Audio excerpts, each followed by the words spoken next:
tout le monde, j'espère que vous allez bien. Moi je vais super bien, je suis super contente de vous retrouver dans une nouvelle vidéo sur cette chaîne là qui va parler de l'amour de soi. L'amour de soi qui est la chose la plus simple et la chose la plus difficile à avoir en fait, mais qui est la chose la plus importante dans la vie. En fait, pourquoi est-ce que j'ai décidé de parler de ce sujet-là? Parce que c'est vraiment d'actualité. En général, sur cette chaîne-là, je parle de tout ce qui m'arrive tout de suite, en fait.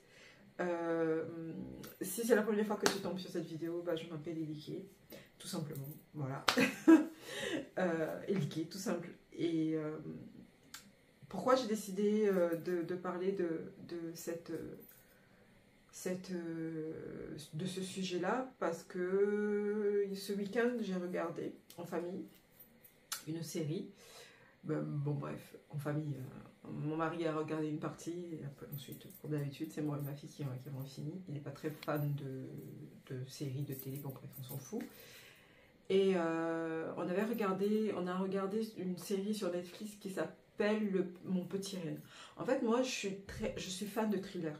Je ne peux pas regarder, comme dirait ma fille, une série ou un film où il ne tue pas des gens, en fait, où il n'y a pas une enquête derrière, où il n'y a pas de la recherche, il n'y a pas... en fait, j'ai envie de savoir pourquoi il tue, tout le côté psychique de la chose, ça qui m'intéresse énormément dans les thrillers. Donc du coup, tout ce que je regarde, c'est en général, je regarde que des thrillers. Tout ce qui est amoureusement votre, sapin sous les étoiles, ça m'intéresse pas en fait. Ça, je m'ennuie, je dis c'est nuche, enfin bref. Chacun son truc, hein. Je ne juge pas, mais je dis simplement que moi, tout ce que je dois regarder, il doit avoir un côté psychique dedans. Ça me passionne. Bon bref. Donc du coup, Mon Petit Reine, je vous conseille vivement d'aller le regarder. C'est une mini-série sur Netflix. Je pense qu'il y a juste 6 à 8 épisodes, je ne sais plus. En fait, c'est tiré d'une histoire vraie, d'un comédien qui a raconté en fait ce qu'il a vécu. Tout simplement, je ne vais pas vous spoiler la chose, mais tout simplement, ça parle d'un comédien qui galère à percer. Et sa soif de percer va lui faire des choses, en fait, pas inconsciemment, mais va lui faire des choses horribles qui vont le détruire profondément. Et bon, bref, voilà, pour spoiler la chose, pour pas vous spoiler la chose, il a fini par être harcelé par une nana. Donc, allez regarder, vous allez voir. Mais la conclusion, en fait, ce qui m'a intriguée, c'est pareil, c'est une série très psychologique, mais vraiment, il faut suivre la chose de A à Z.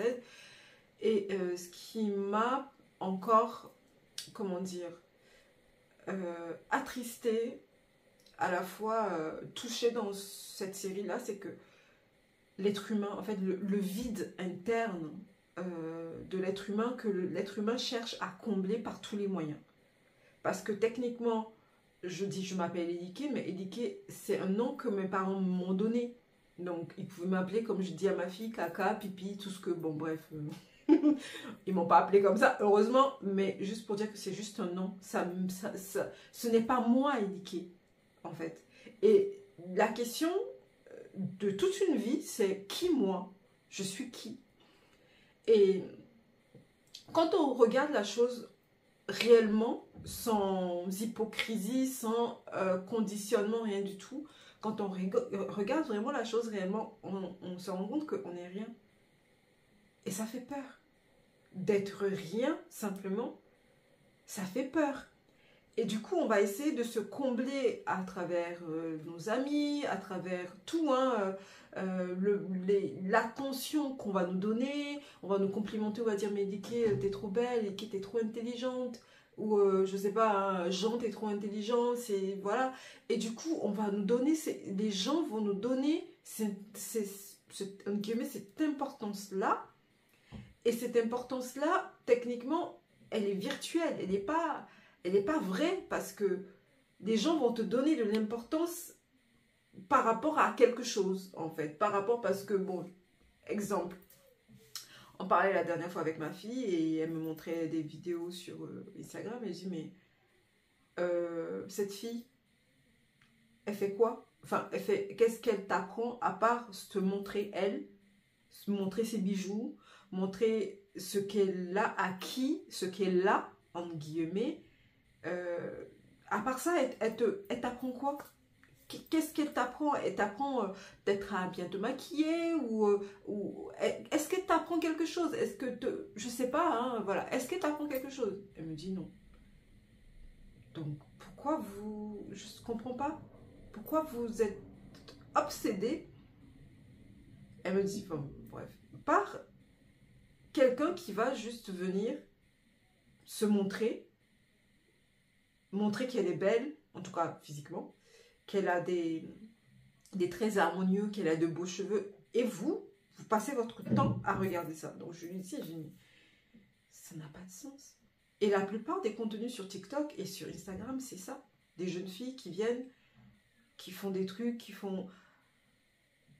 Ça me fait flipper. Concrètement, ça me... Je sais pas, c'est... Et ça montre à quel point on est vide à l'intérieur, on a besoin de se montrer pour que quand les gens nous mettent des likes, quand les gens nous disent « Waouh, t'es belle », ça nous comble et ça nous remplit. Mais ces gens-là ne vont pas être là tout le temps.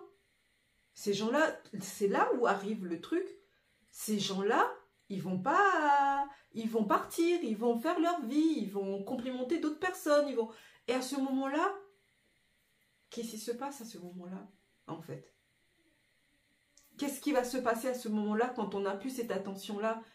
Ça donne l'exemple typique des célébrités. Quand ils ont l'attention, ils ont la gloire, ils ont tout ce que, voilà, tout ça, l'argent avec, toutes les personnes leur disent « Waouh, t'es belle, t'es magnifique et tout, t'es trop génial ». Et le jour où il n'y a plus ça, c'est le trou noir. C'est complet, et ça se comprend. Ça se comprend parce que ces personnes-là t'ont donné quelque chose, en guillemets, que tu n'as pas forcément. Et ils t'ont comblé. Et ça veut dire que en fait, sans les gens, on n'est rien. Et à partir du moment où tu t'en rends compte, c'est très difficile, hein, c'est quelque chose de très, très fort de se dire qu'on n'est rien. Mais vraiment pas avec la tête, mais avec la réalité telle qu'elle, avec son cœur, avec son corps et tout. Et on se dit, mais en fait, je suis rien. Même mon corps ne m'appartient pas. Même un corps, un jour, il retournera là où il va retourner. Donc, je suis du vent. Je ne suis que du vent, en fait. Et ça fait peur. Mais quand on l'accepte et quand on le comprend et quand on va... En fait, c'est un cheminement d'une vie. C'est jamais fini, en fait. Et quand on y plonge là-dessus, on commence petit à petit à se libérer de tout ça. Les compliments n'ont plus le même effet sur nous. Les gens n'ont plus le même effet sur nous. Et là peut commencer la liberté, une forme de la vraie liberté. Et c'est juste extraordinaire. C'est juste extraordinaire de ne plus avoir cette pensée-là, de se dire, mais qu'est-ce qu'ils vont penser de moi? Qu'est-ce qu'ils vont dire de moi? Est-ce qu'ils vont m'aimer? Est-ce qu'ils vont pas m'aimer? À travers même ce qu'on cherche, techniquement, on se rend compte que ce n'est même pas de l'amour qu'on cherche. On cherche de l'attention. Parce que l'amour, ce n'est pas ça. Et ce qu'on recherche, même techniquement, on se croit... Enfin, on a cette illusion que c'est de l'amour, mais techniquement, les autres n'ont pas d'amour en eux. Ils vont te donner quoi? La personne ne peut te donner que ce qu'elle a. Donc, ce qu'on recherche techniquement, c'est l'attention des gens pour nous donner une certaine valeur, pour flatter notre ego, pour que l'ego il soit là, de dire « Ah, je suis quelqu'un. Ah, il m'aime. » Donc, ça veut dire que « Ah, je suis quelqu'un. Il m'aime. » Et « Ah, il m'aime plus. Je ne suis personne. » C'est ça, en fait.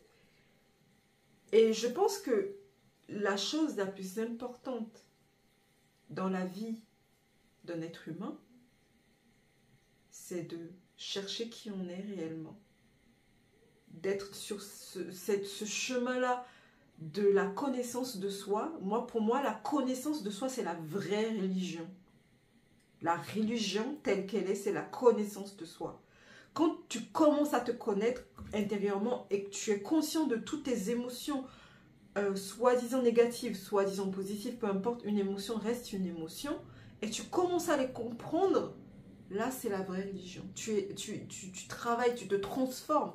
La vraie religion, c'est la transformation complète d'une personne, en tout cas qui est sur le chemin d'être transformée complètement, autant dans son psyché. Donc, c'est juste magique. Et vraiment, j'encourage chaque personne à le faire, parce que sans ça, on ne sera jamais heureux, réellement heureux, on ne sera jamais libre, et on va vivoter, on va vivoter à travers des gens, à travers les miettes, soi-disant, qui nous donnent, de l'importance qu'ils nous donnent. On leur donnera ce pouvoir-là sur nous.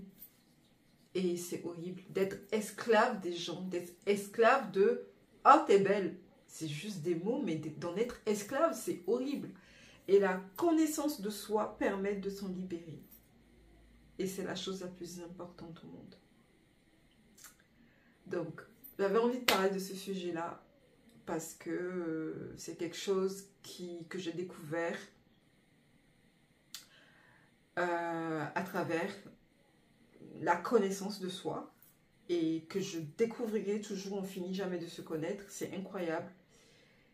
Et juste pour vous dire, allez voir ce film-là et apprenez réellement à vous connaître sans forcément d'idées préconçues, sans rien, juste à commencer à voir ce que vous ressentez, vos pensées,